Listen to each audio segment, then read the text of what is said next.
Bismillahirrahmanirrahim. Innal hamdalillah nahmaduhu wa nasta'inuhu wa nastaghfiruh wa natubu ilayhi wa na'udzu billahi min shururi anfusina wa min sayyiati a'malina. May yahdihillahu fala mudilla lahu ومن يضلله فلا هادي له أشهد أن لا إله إلا الله وحده لا شريك له وأشهد أن محمدا عبده ورسوله لا نبي بعده قال الله تعالى في القرآن الكريم يا أيها الذين آمنوا اتقوا الله حق تقاته ولا تموتن إلا وأنتم مسلمون يا أيها الناس اتقوا ربكم الذي خلقكم من نفس واحدة وخلق منها زوجها وبث منهما رجالا كثيرا ونساء واتقوا الله الذي تساءلون به والأرحام إن الله كان عليكم رقيبا يا أيها الذين آمنوا اتقوا الله وقولوا قولا سديدا يصلح لكم أعمالكم ويغفر لكم ذنوبكم ومن يطع الله ورسوله فقد فاز فوزا عظيما أما بعد فإن أصدق الحديث كتاب الله وخير الهدى هدى محمد صلى الله عليه وسلم وشر الأمور محدثاتها فإن كل محدثة بدعة وكل بدعة ضلالة وكل ضلالة في النار. Itu baca hadis.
An Yasari Abu Bakar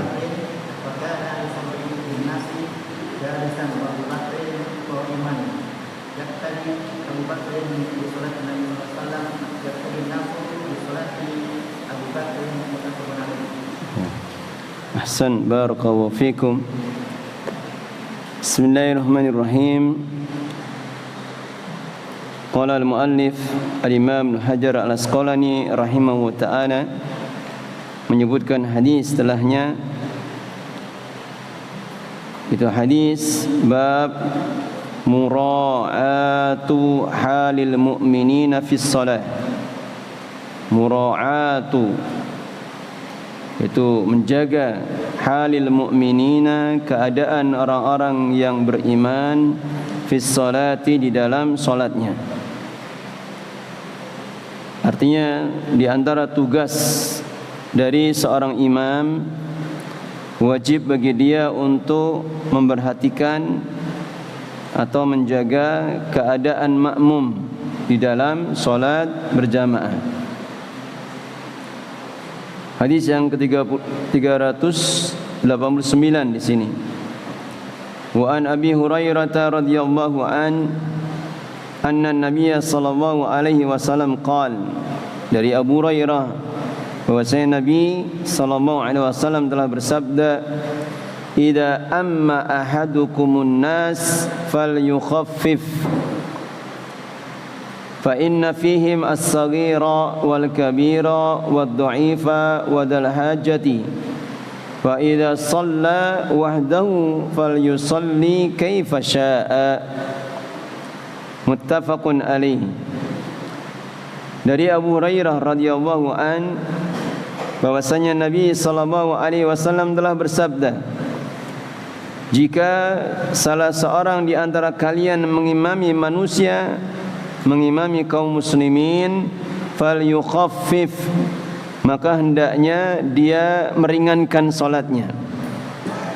Maka hendaknya dia meringankan salatnya. Tidak memanjangkan, baik memanjangkan bacaannya atau memanjangkan ruku' atau memanjangkan sujudnya.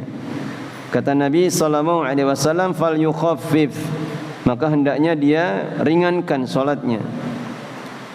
Fa inna fihim as-saghira, maka sesungguhnya ada pada jamaah itu ada yang sagir, yang masih kecil, wal kabira, dan sudah tua, wad dha'ifa, dan ada yang lemah tubuhnya, wadal hajati, dan ada juga yang mempunyai kebutuhan sehingga tidak bisa berlama-lama di dalam salatnya. Wa idza shalla wahdahu falyusalli kaifa syaa, maka jika dia itu salat sendirian, wahdahu itu haliyah, takdirnya apa? Munfaridan. Maka jika dia salat sendirian, falyusalli kaifa syaa, maka silakan dia salat sebagaimana apa yang dia inginkan.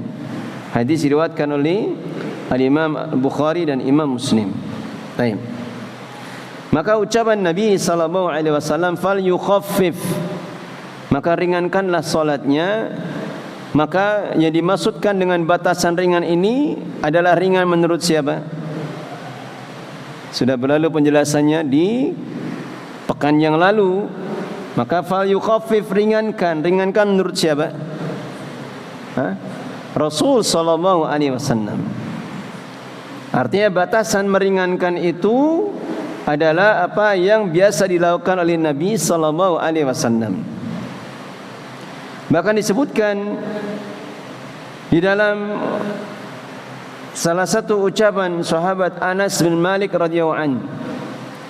Beliau khadim, beliau pelayannya Nabi sallallahu alaihi wasallam, ikut Nabi sejak kecil dan termasuk di antara sahabat yang paling akhir meninggalnya. Nabi meninggal, beliau masih umur belasan tahun. Maka Anas bin Malik radhiyallahu an mengatakan, ma shallaitu wara'a imamin qad akhaffa salatin wala atamma salatin minan nabi sallallahu alaihi wasallam. Ini kata Anas bin Malik, tidaklah aku salat di belakang seorang imam siapapun juga,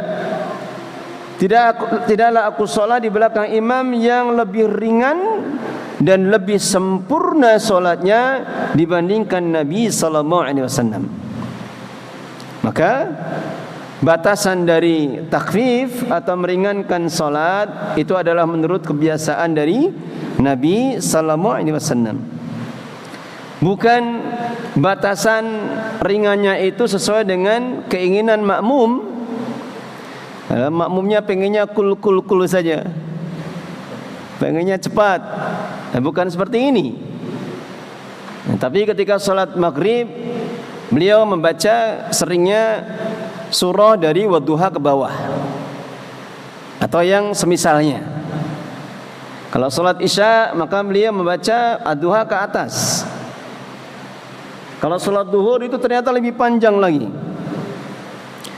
Kemudian yang paling panjangnya tentu di dalam salat subuh. Sebagaimana hadis yang sudah berlalu, beliau kadang mengimami subuh dengan membaca surah As-Saffat. Itu ada 7 halaman. Surah As-Saffat itu ada 7 halaman. Nah, maka batasan takhfif itu bukan ukurannya ada pada makmum, Ya, kalau mengikuti malasnya makmum, maka ya tidak akan ada peningkatan di dalam kualitas ibadah kita atau kualitas di dalam banyaknya ibadah kita. Ya, tapi ukuran takhfif adalah apa yang biasa dilakukan oleh Nabi sallallahu alaihi wasallam. Adapun kata Nabi sallallahu alaihi wasallam, "Fa idza shalla wahdahu falyusalli kaifa syaa." Maka jika dia itu salat sendirian, maka silahkan kalau mau salat dia panjangkan sebagaimana apa yang dia kehendaki, apa yang dia suka. Dia panjangkan dengan bacaan-bacaan yang panjang. Dan disebutkan di dalam faedah di sini oleh Syekh Utsaimin rahimahullah taala, apakah panjangnya ini adalah tetap menurut ukuran Nabi atau boleh melakukannya dengan panjang yang lebih dibandingkan dengan kebiasaan Nabi. Maka kata beliau rahimahullah taala, berdasarkan ucapan Nabi tadi, falyusalli kaifa syaa. Kapan dia salat sendirian, maka boleh dia salat sesuai dengan apa yang dia maui. Sehingga boleh kalau dia mau baca panjang.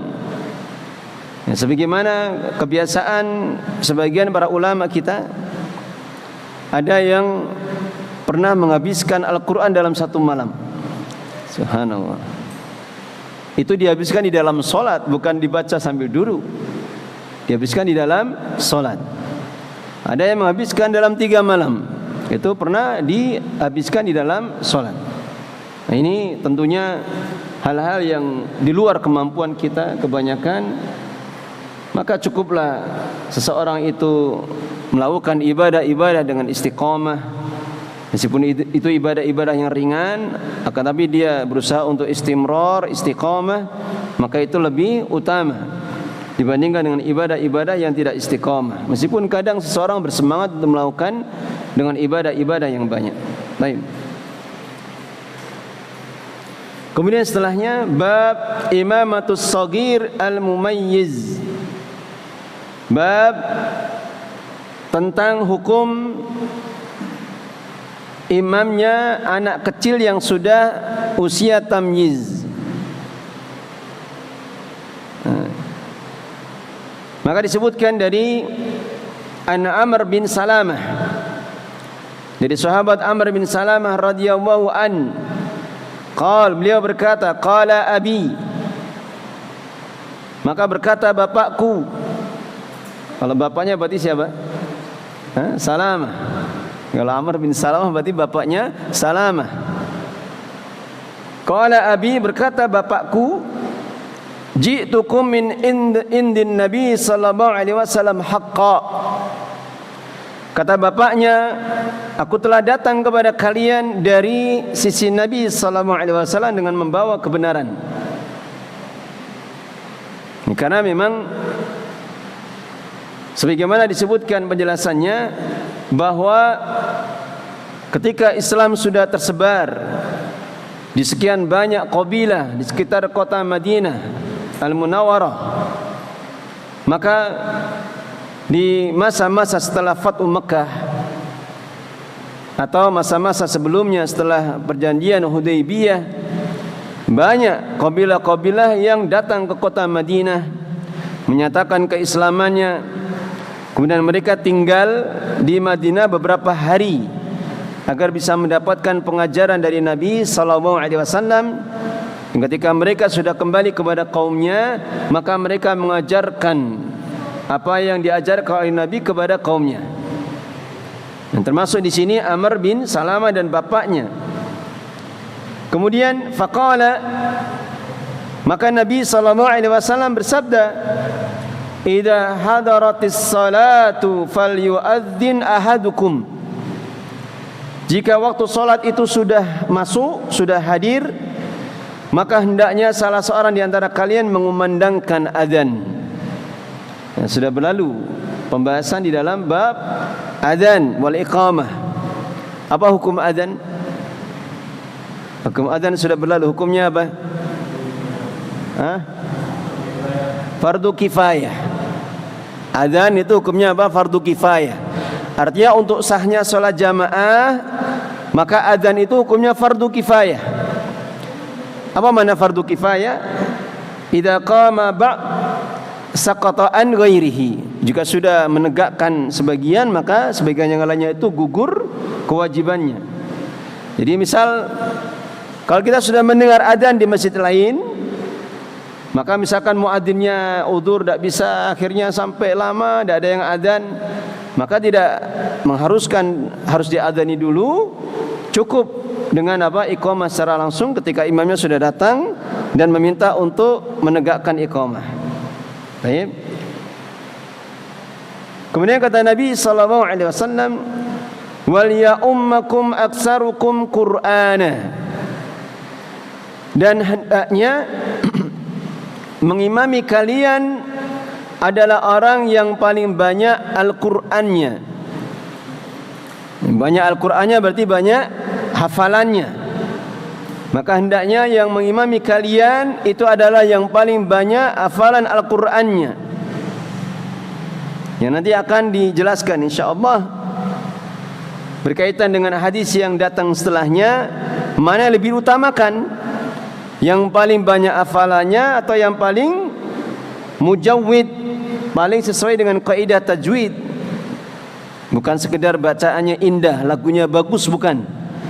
Mana yang paling banyak hafalannya atau siapa yang mujawwid, yang bagus tajwidnya.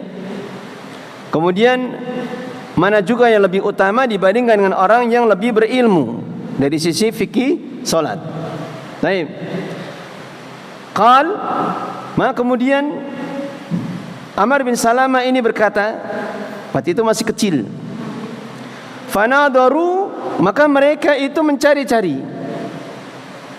Dan ini terjadi ketika masih dalam keadaan safar atau di dalam perjalanan. Fanadaru falam yakun ahadun aksara minni Qur'anan. Maka mereka mencari-cari dan tidak ada seorang pun yang lebih banyak hafalan Al-Qur'annya dibandingkan aku. Kata Amr bin Salamah, tidak ada itu di antara bapaknya dan sahabat-sahabatnya yang paling banyak hafalannya dibandingkan aku. Faqaddamuni, maka mereka kemudian mendorong aku untuk maju menjadi imam. Baik. Nah, perhatikan ini. Berapa umur Amr bin Salamah radhiyallahu an? Wa ana ibnu sittin aw sab'i sinin. Berapa ini? Dan aku pada saat itu umurnya baru 6 tahun atau 7 tahun. Baru 6 tahun atau 7 tahun. Rawahul Bukhari wa Abu Dawud wan Nasa'i. Diriwayatkan oleh Al-Imam Al-Bukhari dan Abu Dawud dan Al-Imam An-Nasa'i. Baik. Maka didapatkan faedah di dalam hadis ini. Yang pertama adalah tersyariatkannya untuk mengumandangkan adzan. Dan sudah berlalu tadi bahwasanya hukum adzan itu adalah wajib kifayah atau fardu kifayah. Baik. Adapun iqamah, maka itu hukumnya apa? Fardu ain. Ya, karena azan itu untuk i'lan, mengkhabarkan tentang masuknya waktu salat. Adapun iqamah, maka itu adalah i'lan untuk apa? Iqamatus shalah, ditegakkannya salat jamaah. Sehingga yang benar iqamah itu hukumnya wajib ain dan harus tegakkan itu. Baik. Kemudian disebutkan setelahnya ada di dalam hadis ini faedah. Ada di dalam hadis ini faedah, yaitu Nabi sallallahu alaihi wasallam menjelaskan bahwa orang yang paling berhak untuk mengimami itu adalah yang paling banyak hafalan Al-Qur'annya. Nah, di dalam hadis ini Nabi sallallahu alaihi wasallam menjelaskan yang paling berhak untuk mengimami adalah yang paling banyak bacaannya atau paling banyak hafalan Al-Qur'annya. Dan nanti akan datang penjelasannya, kita baca saja dulu terlebih dahulu hadis setelahnya, baru kita akan jelaskan faedah fikihnya. Kemudian faedah dari hadis ini pula bahwa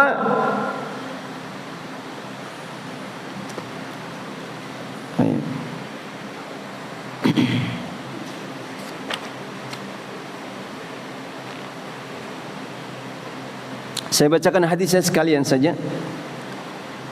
Baik, wa Ibnu Mas'ud radhiyallahu an, dari Ibnu Mas'ud radhiyallahu an, beliau berkata, qala Rasulullah, bersabda Rasulullah sallallahu alaihi wasallam, ya ummul qauma aqra'uhum li kitabillahi ta'ala. Yang berhak mengimami satu kaum atau jamaah adalah yang paling banyak bacaan atau hafalannya terhadap kitab Allah Ta'ala. Kemudian fa in kanu fil qiraati sawaan fa a'lamuhum bis sunnah. Maka jika mereka itu sama di dalam hafalannya, maka yang kedua adalah fa a'lamuhum bis sunnah, yang paling banyak ilmunya terhadap sunnah. Apa yang dimaksud dengan sunnah di sini? Fikih solat. Ini maksud dengan sunnah di sini adalah fikih solat. Ini yang kedua. Fa in kanu fi sunnati sawaan, maka jika mereka itu sama di dalam sunnah atau di dalam pemahaman fikih solatnya, fa aqdamuhum hijratan, maka didahulukan yang lebih dulu hijrahnya. Kemudian fa in kanu fil hijrati sawa fa aqdamuhum silman, jika mereka itu dalam hijrahnya itu sama, maka yang paling dulu keislamannya, yang paling dulu keislamannya. Atau dalam riwayat yang lain disebutkan fa aqdamuhum sinnan, yang paling tua umurnya atau yang paling banyak umurnya.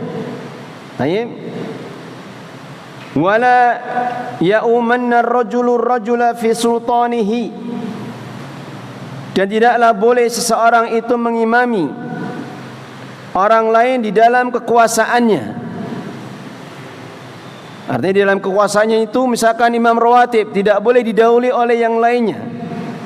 Atau seseorang yang punya kekuasaan, misalkan dia seorang gubernur, maka zaman dulu yang namanya gubernur itu sekaligus imam di masjid kabirnya, masjid rayanya.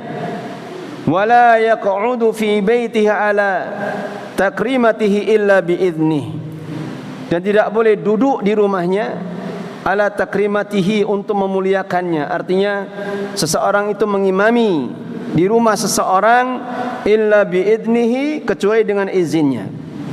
Hadis ini diriwayatkan oleh Imam Muslim. Baik.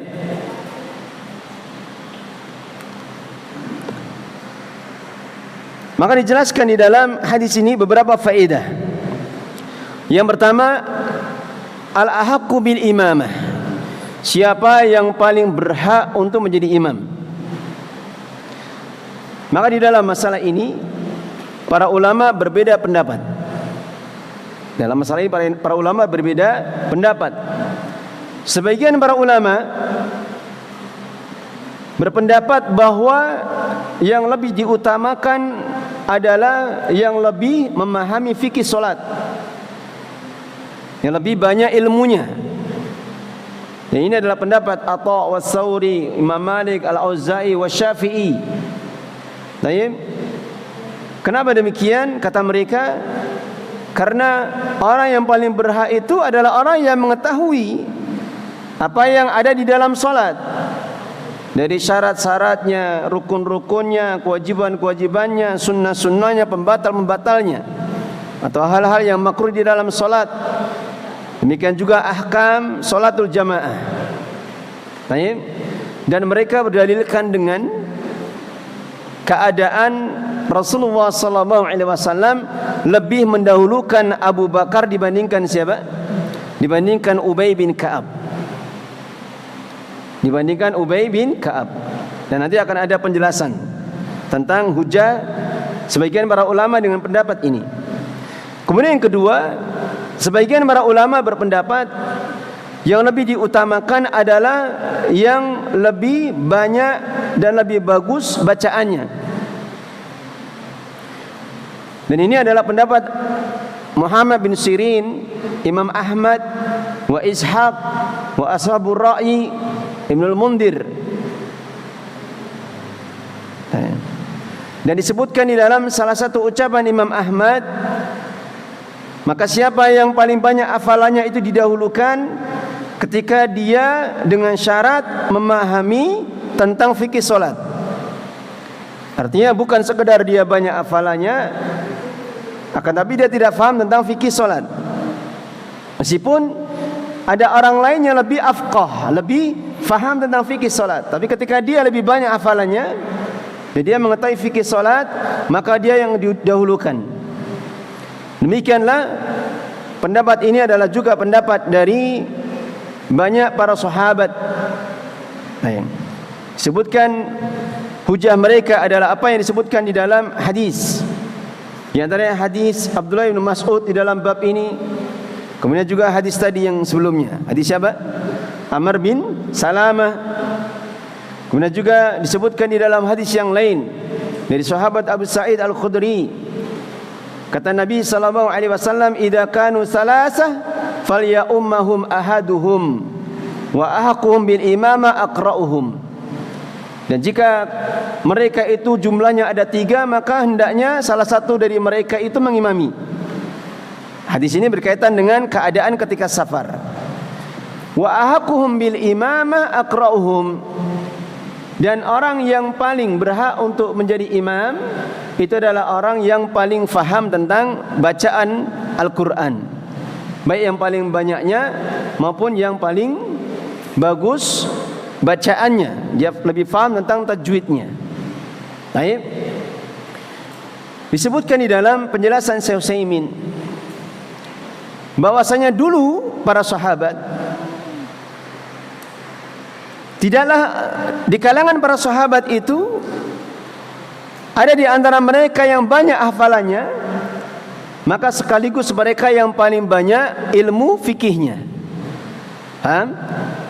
Ya, karena berdasarkan apa yang disebutkan di dalam ucapan Abdullah bin Mas'ud, kata sahabat yang mulia ini radhiyallahu an, tidaklah kami ketika turun wahyu Al-Quran, Rasulullah mengajarkan kepada kami, tidaklah kami melampaui untuk menghafal ayat-ayat setelahnya, kecuali kami sudah menghafal terlebih dahulu 10 ayat. Nanti kalau sudah dihafalkan, kemudian dipahami, kemudian diamalkan, baru kemudian mereka belajar lagi ayat-ayat berikutnya. Oleh karena itulah, jika dikaitkan dengan perbedaan pendapat di kalangan para ulama dengan keadaan para sahabat, maka tidak ada iskal. Maka tidak ada apa? Tidak ada iskal atau permasalahan. Kenapa? Karena tentunya para sahabat yang paling banyak hafalannya, maka mereka pula yang paling banyak ilmu fikihnya.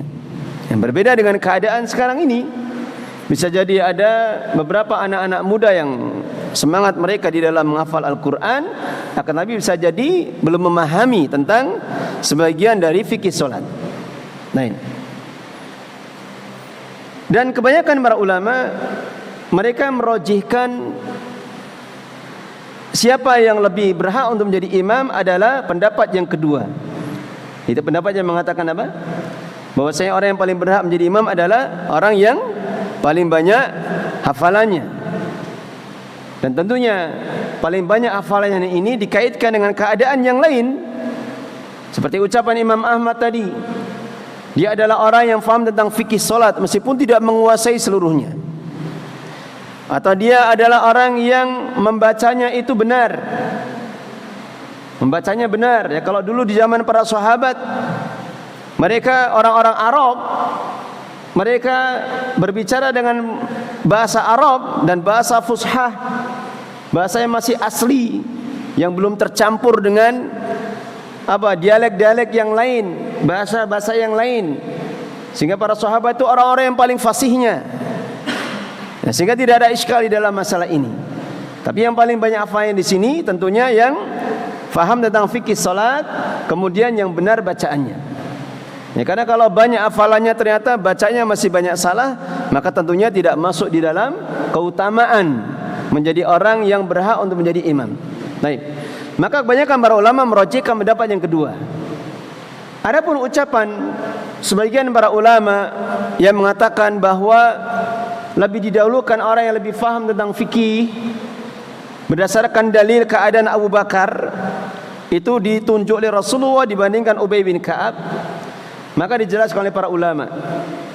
Yang pertama, bahwa Abu Bakar As-Siddiq beliau termasuk sahabat yang hafal semua Al-Quran.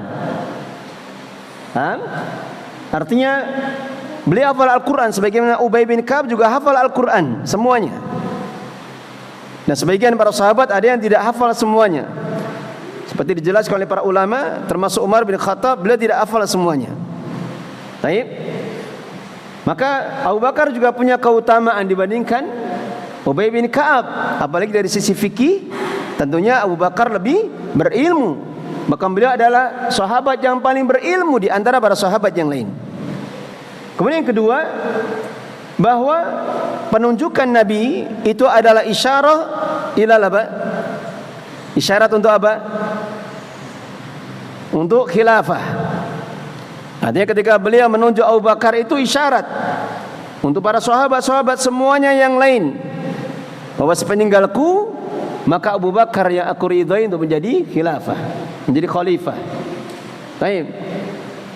Kemudian sebagaimana tadi dikatakan bahwa keadaan para sahabat kapan mereka banyak hafalannya, meskipun bisa jadi bacaannya tidak seindah bacaan yang lainnya, tetap saja mereka adalah orang-orang yang paling banyak ilmu fikihnya. Sehingga di dalam masalah ini, orang yang paling berhak untuk menjadi imam tentunya orang yang paling banyak hafalannya. Akan tapi dengan catatan apa? Dikaitkan dengan keadaan yang lain. Dia orang yang benar bacaannya, bukan bacaan yang masih banyak keliru. Terutama di dalam rukunnya atau di dalam bacaan-bacaan surah yang lainnya. Kalau dia banyak hafalannya tapi masih banyak keliru, maka tentunya ini akan menurunkan keutamaan menjadi orang yang berhak untuk menjadi imam. Baik. Demikian juga nasihat dari para ulama, hendaknya seseorang berusaha untuk menguatkan sisi apa? Fikih solatnya. Hendaknya dia menguatkan sisi fikih solatnya. Jadi misalkan di suatu masjid, kemudian para jamaah sepakat untuk menunjuk fulan menjadi seorang imam, maka wajib baginya untuk belajar ilmu fikih tentang solat. Dan ini hal yang tidak boleh diabaikan. Ini hal yang tidak boleh diabaikan. Karena ilmu itu menjadi wajib sesuai dengan keadaannya. Ya, misal seorang tajir, apa tajir? Pedagang. Nah, maka dia wajib mempelajari ilmu tentang muamalah. Jangan sampai muamalah itu bercampur dengan muamalah gharar, wariba, wal jahalah. Maka ini hal yang harus dipahami. Dan banyak tempat bertanya bagi kita kalau kita tidak memahami suatu permasalahan. Demikian juga bagaimana seorang pendidik, maka dia harus juga memahami bagaimana syarat atau bagaimana bekal bagi seorang pendidik, seorang pengajar untuk mengajarkan ilmunya.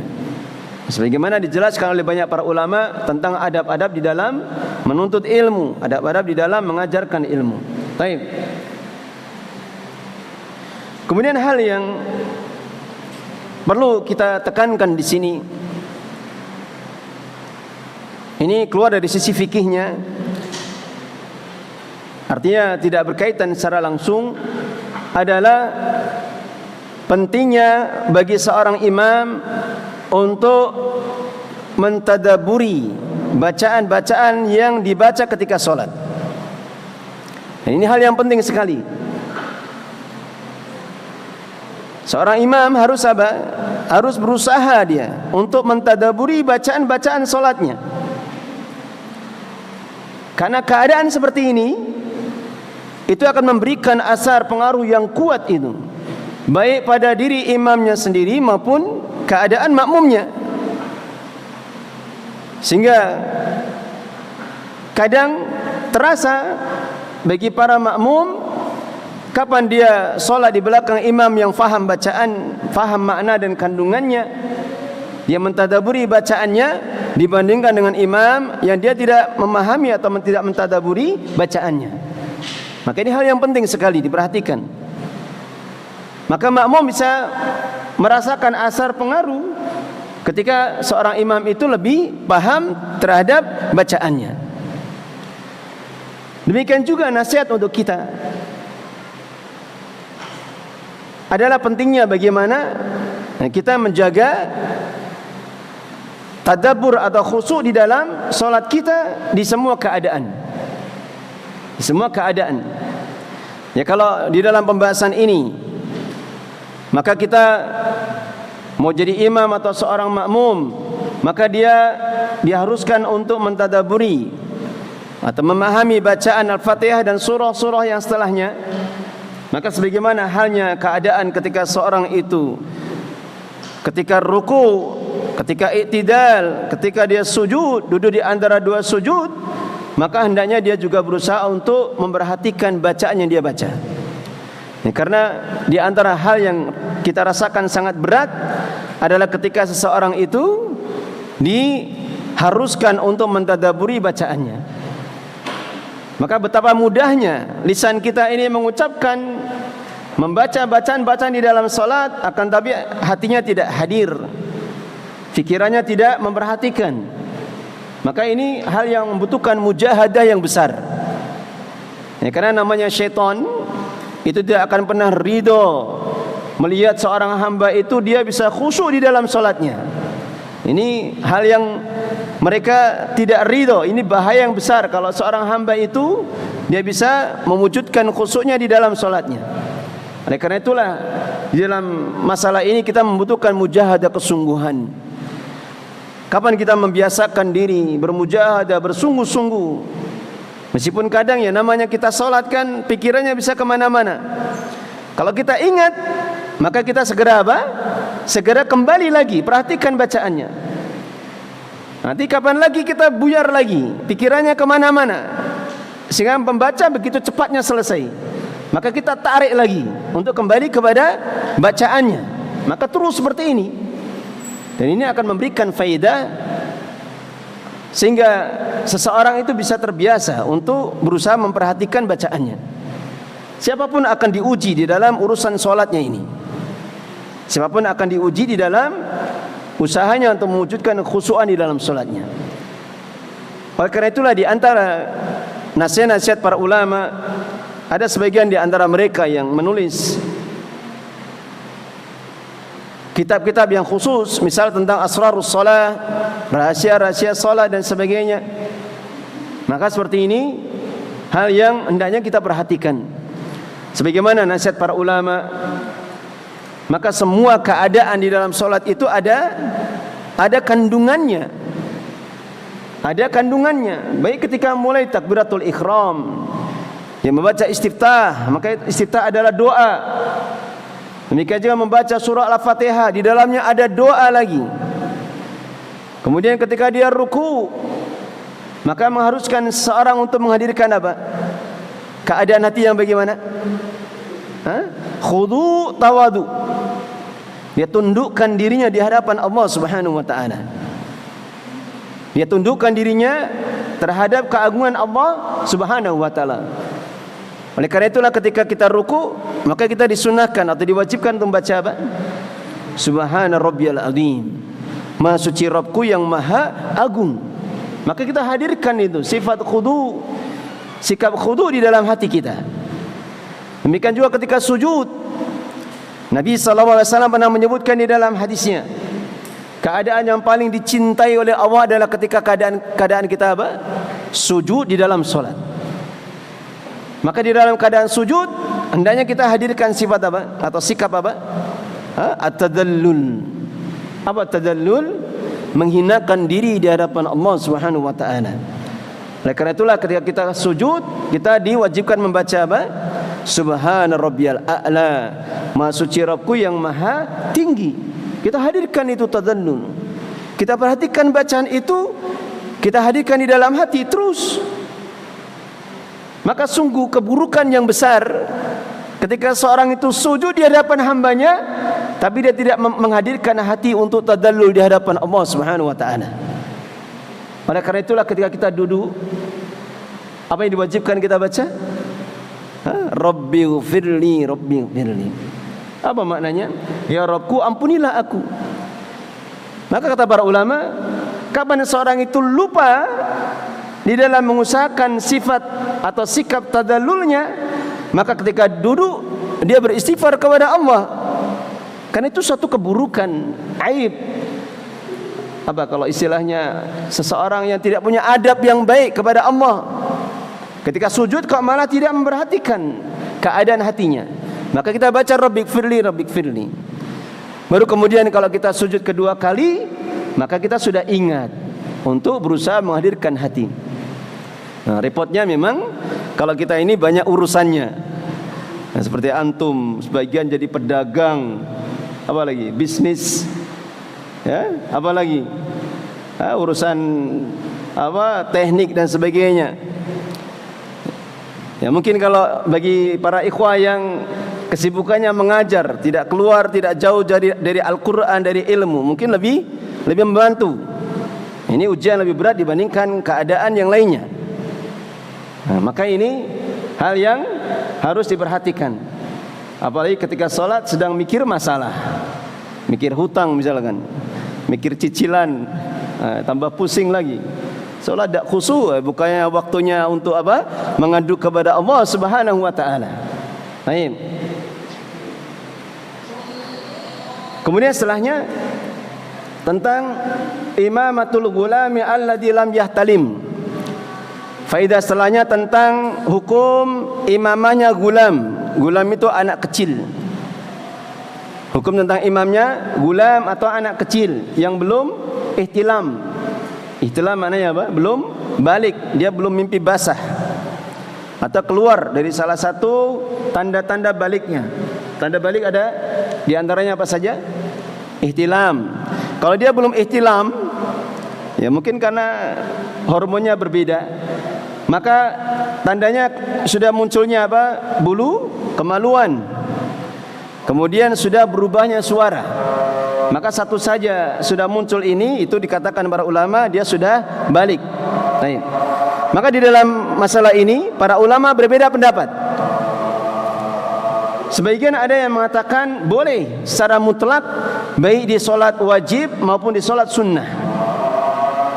Dan ini pendapat Al-Imam Asy-Syafi'i, Ishaq, Abi Tsaur, Imam Ahmad di dalam salah satu pendapat beliau.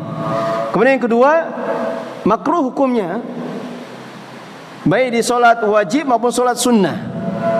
Makruh, anak kecil kok ngimami itu hukumnya makruh. Ini pendapat dari Al-Imam An-Nakhai wa Atha wa Sya'bi wa Mujahid, Imam Malik wa Tsauri dan Ashabur Ra'i. Kemudian yang ketiga, boleh dia mengimami hanya di solat sunnah saja. Ini pendapat Imam Hasan Al-Basri dan salah satu pendapat Imam Ahmad. Kemudian yang keempat, jika tidak ada seorang pun yang punya hafalan lebih banyak dibandingkan dia, maka seperti ini baru boleh. Di syaratnya tidak ada yang punya hafalan sebanyak yang dia punya, atau bahkan kaumnya itu jamaah tidak ada yang punya hafalan, maka baru boleh. Ini pendapat Al-Imam Az-Zuhri dan Al-Imam Al-Auza'i. Dan yang dirajihkan di dalam masalah ini adalah bolehnya anak kecil. Artinya kalau batasannya itu sah atau tidak, maka hukumnya sah. Dan mereka berdasarkan hadis, apa yang disebutkan di dalam hadis siapa tadi? Amr bin Salamah. Amr bin Salamah, maka hukumnya boleh atau sah. Hanya saja di dalam masalah ini tidak seyogianya ketika di dalam satu jamaah ada yang lebih utama dari anak kecil, kemudian malah anak kecil yang dimajukan. Memang ini hal yang kurang utama. Tapi kalau bicara tentang hukumnya sah atau tidak, maka ini hukumnya adalah sah. Baik. Kemudian disebutkan faedahnya oleh Syekh Utsaimin rahimahullah taala. Ketika hadis ini disebutkan, Rasulullah ada di situ atau tidak? Ketika Amr bin Salamah menyebutkan hadis ini, Rasulullah ada di situ atau tidak? Tidak ada. Karena mereka berbicara ketika safar atau ketika sudah sampai pada kaumnya. Paham ini?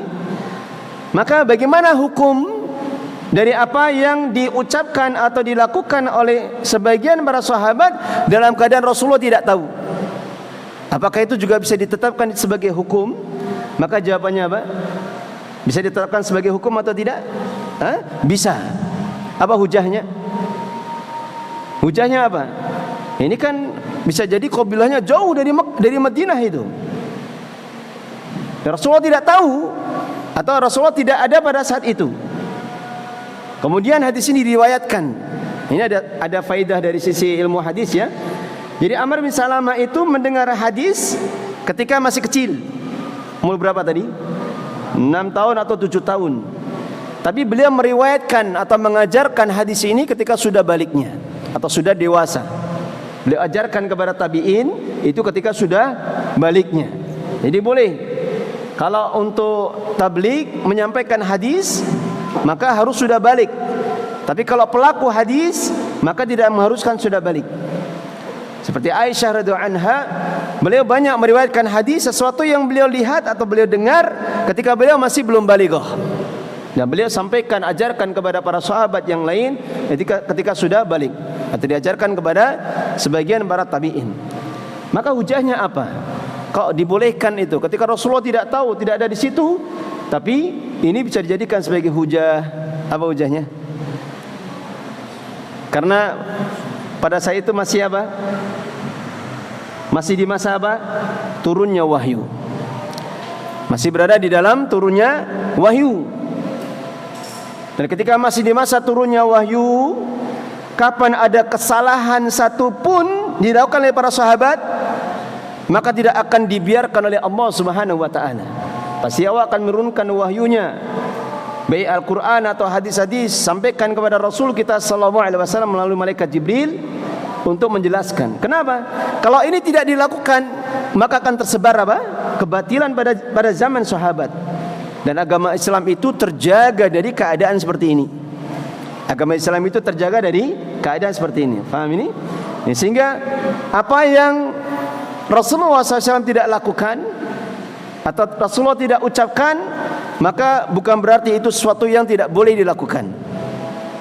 Rasulullah tidak pernah melakukan menyuruh anak kecil untuk mengimami, tapi dilakukan oleh sahabat yang lain, dan ini dibolehkan karena itu terjadi ketika masih turunnya wahyu. Nah, ini disebutkan dengan istilah apa? Takrir. Ini disebutkan dengan istilah takrir. Makanya kalau ada ucapan sebagian orang-orang mengatakan mereka menuduh orang-orang yang berusaha menegakkan sunnah, lalu mereka membuat ta'rif atau definisi batasan dari istilah bid'ah. Mereka katakan bid'ah itu, kata mereka, apa yang tidak dilakukan Nabi atau tidak diucapkan Nabi, maka itu bid'ah. Jadi mereka menuduh orang-orang itu yang menegakkan sunnah bahwasanya bid'ah itu kalau tidak dilakukan Nabi atau diucapkan Nabi. Ini tuduhan mereka. Padahal tidak ada satupun para ulama yang mengatakan ucapan seperti ini. Karena masih ada satu lagi, yaitu apa? Apa tadi? Selain ucapan Nabi, selain perbuatan Nabi, yang ketiga apa tadi? Takrir. Jadi kalau Nabi membiarkan satu perbuatan atau satu amalan, baik beliau melihat, mendengar atau tidak, maka itu namanya takrir, dan itu boleh ditetapkan di dalam syariat. Tapi dengan catatan apa? Selama Nabi masih hidup. Ya, kalau Nabi sudah meninggal maka tidak ada lagi. Hatta seorang tabi'in misalkan atau sahabat yang meninggal di masa-masa akhir, mereka melakukan suatu amalan yang tidak pernah dilakukan di zaman Nabi, Meskipun Nabi tidak mengetahuinya, maka seperti ini tidak bisa ditetapkan sebagai bagian dari syariat. Paham ini? Biasanya kadang muncul tuduhan-tuduhan seperti itu untuk menjadikan syubhat, kekaburan itu. Sehingga mereka akan Mereka akan memandang orang-orang yang menegakkan sunnah Nabi sebagai orang-orang yang kaku, orang-orang yang kolot, orang-orang yang memaksakan pendapatnya. Nah, ini ucapan-ucapan mereka. Padahal tidak ada satupun para ulama yang kita ikuti yang mengucapkan ucapan tadi, bahwasanya suatu hal yang dikatakan bid'ah itu ketika apa yang tidak dilakukan oleh Nabi atau diucapkan oleh Nabi sallallahu alaihi wasallam. Paham ini? Baik. Kemudian faedah yang setelahnya kita ringkaskan, imamatul abdi. Imamnya seorang budak. Ya, kalau di zaman sekarang mungkin tidak ada permasalahan karena kita tidak mendapati zaman ini. Tapi semisal ada keadaan seorang budak itu mengimami, maka sebagian para ulama mengatakan makruh, dan yang rajih bahwasanya kebanyakan para ulama mengatakan boleh atau sah imamnya. Sebagaimana sebagian para sahabat, mereka pernah sholat di belakang seorang budak karena sedang bertamu, dan di situ ada salah satunya Abdullah bin Mas'ud. Saya sebutkan saja namanya budak itu dari Abu Sa'id, Maula Abi Usaid. Di situ ada sebagian para sahabat yang bertamu di dalam rumahnya. Ada Abdullah bin Mas'ud, ada Abu Dzar, ada Hudzaifah. Nah, ini sahabat-sahabat kibar semuanya.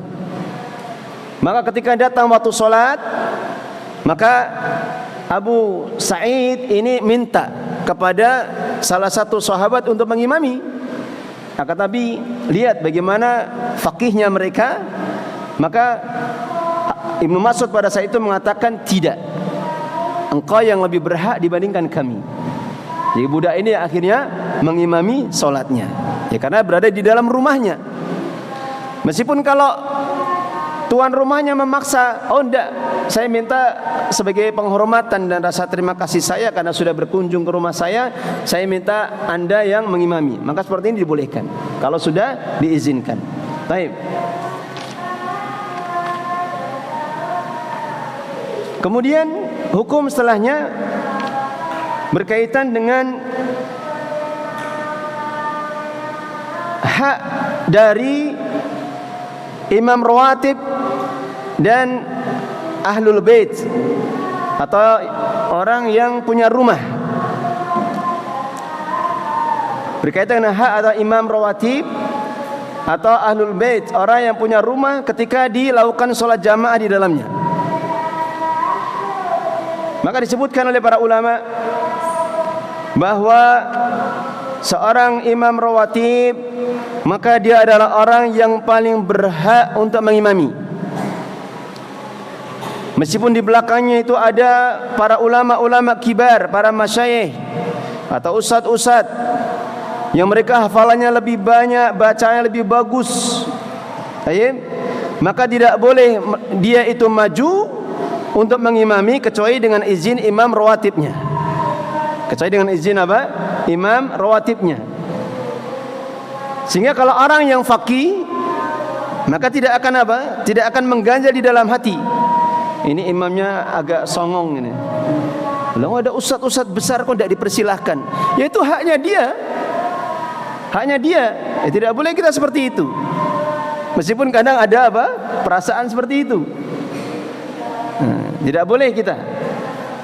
Tapi seandainya imam rawatib itu melihat mungkin para makmum jamaah itu pengen mendengarkan bacaan dari Ustadz Fulan karena beliau dikenal dengan bacaan yang bagus, yang indah, maka seperti ini tentunya lebih baik baginya ketika dia mengalah untuk mundur ke belakang, mempersilahkan Ustadz itu agar tidak jadi apa? Perbincangan di kalangan jamaah. Tapi meskipun dia itu ngotot, ya, tidak mau, ya itu haknya dia. Tidak boleh kita apa? Berbicara tanpa ilmu. Tidak boleh kita apa? Berbicara menyalahkannya. Nah, sebagaimana ahlul bait, maka tidak ada yang berhak untuk mengimami kecuali dengan izinnya. Dan masuk di dalam pembahasan ini adalah seorang sultan, seorang penguasa. Nah, di zaman dulu yang namanya seorang gubernur, itu yang diangkat adalah orang yang paling faqih, paling banyak ilmunya, sekaligus sebagai imam di masjid rayanya, masjid masjid kabirnya. Nah, tidak seperti keadaan sekarang ini kan. Bupati, wali kota bisa jadi Al-Fatihahnya masih salah-salah. Ini tidak seperti keadaan sekarang ini. Dulu yang namanya ditunjuk jadi gubernur itu orang yang sudah faham tentang agama dan sudah bisa membaca Al-Quran dengan benar. Baik.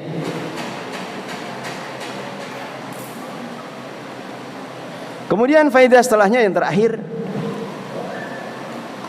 idza ja'a al-imam ratib wa qad taqaddama ahadun fa hal lahu ta'khiruhu. Ini faedah meskipun hampir-hampir tidak pernah kita lakukan. Berkaitan dengan apa yang sudah kita sebutkan sebelumnya. Jika iqamah sudah dikumandangkan, kemudian sudah maju imam yang bukan imam rawatib. Baik. Kemudian ketika dia tahu bahwasanya imam itu datang, misalkan arah datangnya imam itu dia bisa lihat, maka bolehkah bagi imam ini kemudian untuk mundur menjadi makmum dan imam itu dipersilakan untuk maju? Dan boleh dengan isyarat tangan. Atau isyarat tangan, kasih isyarat tangan, dia mundur, kemudian dipersilakan imam itu maju. Kalau kita bicara tentang fikih, maka keadaan seperti ini boleh atau tidak? Keadaan seperti ini boleh atau tidak? Boleh. Apa dalilnya? Yang sudah berlalu dari hadis siapa itu? Hadis Aisyah. Hadis Aisyah. Ketika Abu Bakar As-Siddiq sudah dikumandangkan iqamah, beliau sudah menjadi imam. Kemudian tiba-tiba Rasulullah masuk. Dalam keadaan berhari-hari para sahabat tidak pernah sholat di belakang Rasulullah karena beliau sedang sakit.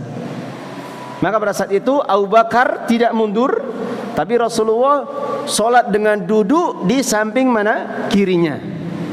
Maka Rasulullah menjadi imam, Abu Bakar mengikuti Rasulullah, kemudian Abu Bakar menjadi imam bagi makmum-makmum para sahabat yang lainnya. Dan pada saat itu sangat memungkinkan. Kenapa? Karena rukuk dan sujudnya Rasulullah itu biasanya lama. Disebutkan di dalam hadis Anas bin Malik, rukuk dan sujud beliau itu sekitar 9 atau 10 kali bacaan tasbih. Jadi kebiasaan dulu Rasulullah, para sahabat kalau sholat ketika jamaah itu 9 atau 10 bacaan kali tasbih. Subhana rabbiyal azim, subhana rabbiyal azim, 9 atau 10 kali. Kalau ini dipraktikkan ya kasihan makmumnya. Cukuplah seseorang itu dengan 3 kali bacaan tasbih minimal itu sudah mencukupi untuk menegakkan tumakninah. Kalau dia ingin tambahi dengan sesuatu yang tidak memberatkan makmum, maka itu dibolehkan. Nah, hanya saja keadaan seperti ini kalau di zaman ini hendaknya tidak dilakukan. Hendaknya apa? Tidak dilakukan kecuali keadaan makmum yang mencintai imamnya. Jadi misal imamnya itu seorang ulama yang karismatik, yang dicintai oleh semua orang atau kebanyakan orang, maka keadaan seperti ini dibolehkan ketika tidak ada khawatiran persangkaan yang buruk. Tapi kalau keadaan imamnya itu biasa-biasa saja, maka tidak perlu dia membiasakan untuk apa? Nanti kalau saya datang, siapa yang jadi imam mundur saja, saya akan maju. Tidak perlu. Karena nanti akan muncul, dikhawatirkan muncul apa? Persangkaan yang kurang baik. Ini imamnya kok tidak tawaduk ini, tidak mau ngalah. Masa cuma sekali, 2 kali, 3 kali sholat tidak mau di belakang. Nah, ini hal yang dihindari. Baik. Mungkin ada pertanyaan sebelum saya tutup, silakan. Padang. Baik. Bismillah.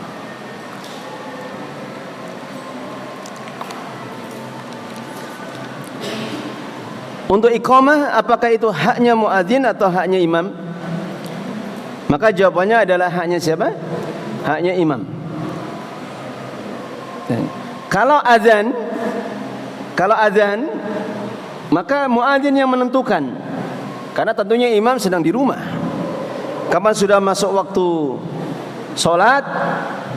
Dan dulu keadaannya tidak seperti sekarang ini. Kebanyakan orang hanya menyandarkan pada jam, pada waktu sholat abadi. Kalau dulu kan tidak. Dulu yang namanya muadzin itu betul-betul memperhatikan matahari, pergerakan matahari. Nanti kalau sudah waktunya fajar subuh, ketika sudah muncul guratan warna putih yang membentang, sudah masuk waktu subuh, baru kemudian adzan. Nanti duhur dilihat itu. Nanti bisa dibuatkan satu tonggak. Kalau dia sudah bergeser ke arah mana? Ke arah timur, maka sudah zawal, sudah masuk waktu duhur dan seterusnya. Asar nanti kalau bayangannya sudah panjang sedikit dibandingkan bendanya, mari ketika bulatannya itu sudah hilang semuanya, meskipun masih merah, tapi bulatannya sudah tenggelam semuanya. Waktu isya ketika ketika hilang warna merah di ufuk barat, kemudian mulai muncul bintang-bintang di langit. Baik. Adapun iqamah, maka itu haknya imam. Hanya saja keadaan di zaman dulu tidak sama seperti keadaan di sekarang ini. Kalau dulu yang namanya di zaman Rasulullah sallallahu alaihi wasallam, maka tidak ada yang berani mengimami selain Rasul. Jadi misalkan Rasulullah mau datang seperempat jam, setengah jam, 1 jam, maka tidak ada yang berani. Semua akan duduk itu. Ima berzikir, ima baca Quran, ima akan salat sunnah yang banyak. Maka mereka terus menunggu Rasulullah.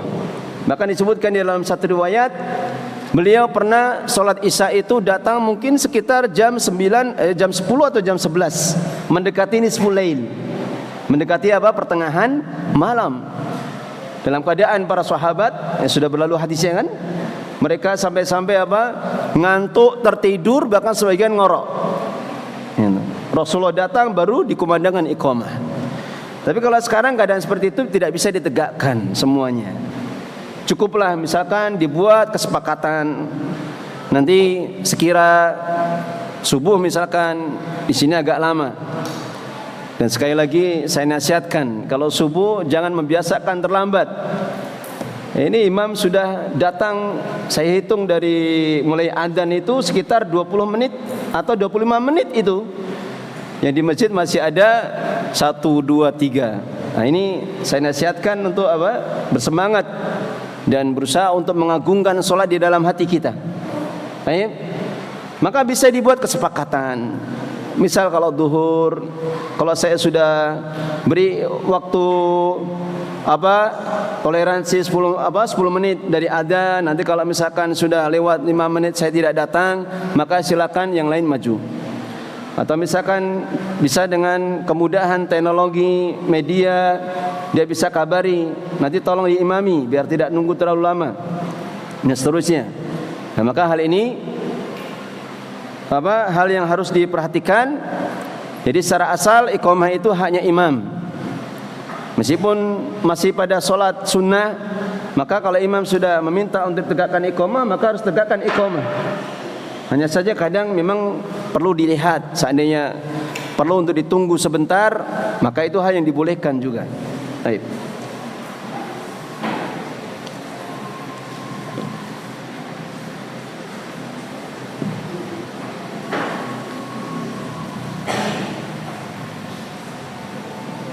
Bagaimana dengan seorang pemimpin atau gubernur yang kurang dalam pengetahuan agama termasuk bacaan, apakah juga diutamakan untuk menjadi imam? Nah, tentunya hal seperti ini tidak diutamakan. Tapi seandainya dia punya bacaan, maka hal yang lebih lebih utamanya seorang gubernur, pemimpin itu dia menjadi imam. Ya, cuma yang jadi masalah gubernur sekarang tuh urusannya lebih banyak daripada zaman dulu. Meskipun kalau itu dilakukan maka itu hal yang baik. Kan dia bisa bagi tugas, urusan-urusan pemerintahan itu dia bagi tugas. Dan ketika dia memang harus ke masjid, dia dekatkan rumahnya dengan masjid raya, maka dia menjadi imam. Ini seandainya memungkinkan. Artinya kalau seorang gubernur, dia ditunjuk, dipilih melewati demokrasi kah, pemilu, atau dipilih langsung oleh seorang pemimpin yang ada di atasnya, maka kapan dia kurang bacaannya tidak berhak menjadi imam. Dia tidak berhak menjadi imam. Dalam keadaan seperti itu tidak berhak menjadi imam. Baik.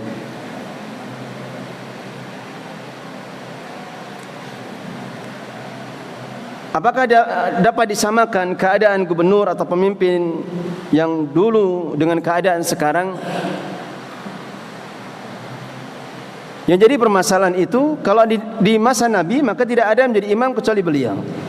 Kecuali ketika beliau sakit maka beliau menunjuk Abu Bakar As-Siddiq radhiyallahu an. Adapun apa yang dilakukan ini itu dilakukan di masa khalifah. Mulai dari Abu Bakar, kemudian Umar, ketika kuasa Islam sudah merata di mana-mana, maka ditunjuk untuk wilayah-wilayah tertentu yang luas, ditunjuk seorang gubernur.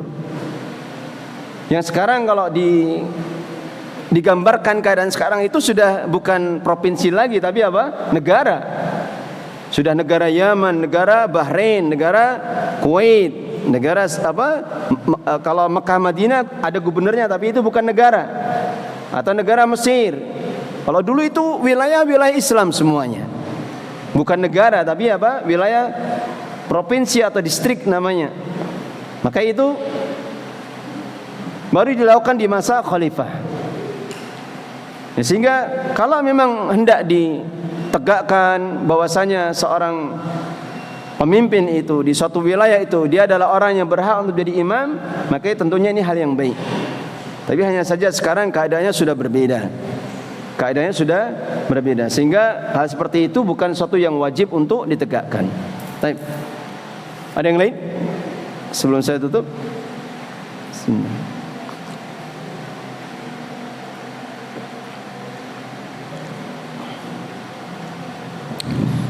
Kita cukupkan sampai di sini. Semoga apa yang kita kaji bermanfaat untuk kita semua, menambah ilmu kita, dan semoga Allah Subhanahu wa taala senantiasa memberikan taufik kepada kita untuk bisa membaguskan ibadah kita. Untuk membaguskan ibadah kita, menjadikan khusyuknya salat kita, sehingga salat itu bisa memberikan asar atau pengaruh yang baik kepada diri kita. Oleh karena itulah di antara nasihat Nabi SAW disebutkan di dalam hadis Mu'adz bin Jabal, apa kata beliau? Ya Mu'adz, la tada' dubra kulli salah an taqula Allahumma a'inni ala dzikrika wa syukrika wa husni ibadatik. Ini doa yang indah. Apa maknanya? Ya Allah, bantulah aku, tolonglah aku di dalam A'inni ala dzikrika, di dalam senantiasa mengingatmu. Kemudian wa syukrika, dan mensyukuri nikmatmu. Wa husni ibadatik, dan di dalam membaguskan ibadahku. Nah, ini hal yang harus diperhatikan. Kalau kita membaca maka hadirkan hati agar Allah Subhanahu wa taala senantiasa memberikan taufik kepada kita agar kita bisa semakin baik ibadahnya. Terus demikian itu kita perbaiki terus ibadah kita sehingga kita akan bisa merasakan asar yang baik dari ibadah yang kita lakukan. Akhiru da'wana walhamdulillahirabbil alamin. Subhanaka Allahumma bihamdika asyhadu an la ilaha illa anta astaghfiruka wa atubu ilaik.